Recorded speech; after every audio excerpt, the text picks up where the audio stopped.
let's chat a little bit here about feeling quality, frequency, and essentially the tendency to codify the feeling experience. And we'll get some of the sunset in here as we walk. So, when we are working with more and more refined substance, the more refined the substance, let's say it's a layer of light, for example, it will stimulate the layers beneath it into activity. And as a result of this, we will have feeling qualities in the physical, the vital, the astral, the mental. Now, we can look at these as reflections of that light that we are working with.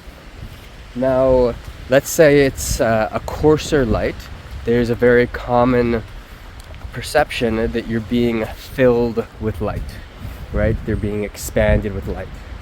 And that's a great quality in the beginning, a great feeling quality in the beginning that can act as a barometer that you're working with the frequency that you're intending to. Now, what can happen very, very quickly is that we can lose the actual frequency that we're trying to work with, and the mind will replicate the associated feeling quality in the absence of the actual connection to the frequency.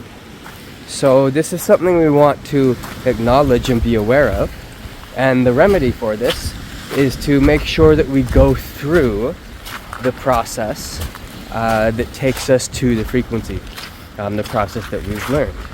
So if you are in doubt, then just go through the process again. Because if you're looking at things like facial tunings and tensions, bodily sensations, it's very easy for the mind to kind of replicate these and then sort of fool us into thinking that we're tuned to something that we might not be tuned to. So always quality first, right?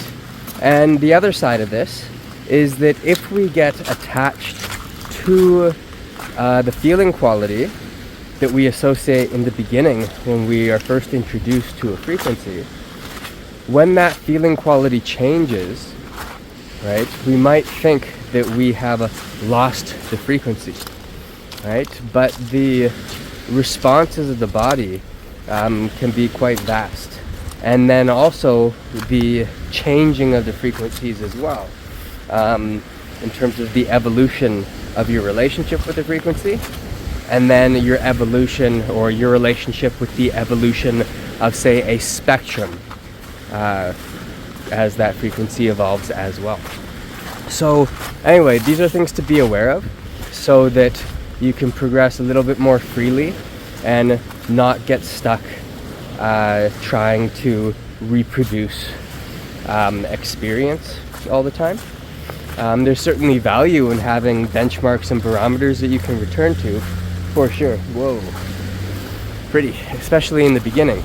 But over time, we do want to free ourselves of the necessity of always needing to return to essentially sense-based benchmarks. All right, hope you enjoyed this, and beautiful view. Bye.